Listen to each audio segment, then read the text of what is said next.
Neymar får fat i den. Der er plads ude i højre siden. Suarez, god første berøring, og så afslutningen og scoringen. Her fra Neymar, altså det er jo faktisk 30-35 meter ned, og hele tiden undervejs ved, hvor Suarez er. Han behøver ikke kigge op. Generelt bare som modstander holdt, uanset om man er hjemme eller ude. Et er, at man kan være god rent taktisk til at lave sideforskydning. Lad os lige tage den her med, for den står 2-0. Og det er... Men afleveringen, der kommer her fra Busquets, den er god. Vi ser, at han er ikke i offside. Den der tilbage, så er jeg tredje. Og Iniesta, så sætter han altså fart. Der kommer temposkifte. Ej, hvor er det lækkert. Det er fuldst. I den sidste sekvens, hvor den ender over ved Messi. Følg ind her. Er det godt? Nej, det er fuldstændig med vilje fra Suarez.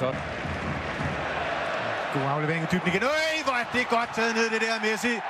Han skal ikke kaste straffe. Jo, han får det. Så er det rødt kort også. Spørgsmålet er, om får de Mustafi. Og det bliver rødt kort. Og det er slemt. Altså, hvor er det her slemt for... Et skridt tilløb nærmest. Så er duellen altså i gang. Så med de gamle Western-dage. Der! Der brænder han. Og så lige en sidste afslutning. Færdig. Har jo undervejs haft mange kandspillere i brug. Haft Baks. Messi! Og så kommer den anden scoring i aften, og han fik lige... Som stort set ikke er der. Det er første gangs aflevering. Der er masser af tempo. Det er den der. Det løb i ryggen på hinanden. Og det der, det er den helt klassiske Messi.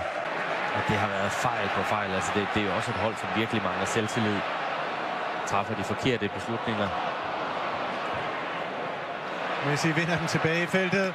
Og afslutter og scorer. Spørgsmålet er, om der går 2 sekunder fra de mister bolden her til Messi hakker på kast. Okay. Matt Ryan. Vi kan se den her. Bum. 1-2. Og Ryan. Hvor vi også retfærdigvis må sige en fejldom. Masser af Barcelona-spillere med i feltet. Her kommer der endelig nu en. Og fik sagt det andet mål selvfølgelig i sit hat-trick i aften. Ja, det er også så afs med.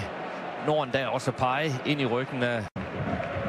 Ja, det er altid en god diskussion, når man skal tage hensyn til modstanderne. Her! Hvor er det fremragende. Her. Hvor tæt er min modspiller på mig. Afleveringen ned her.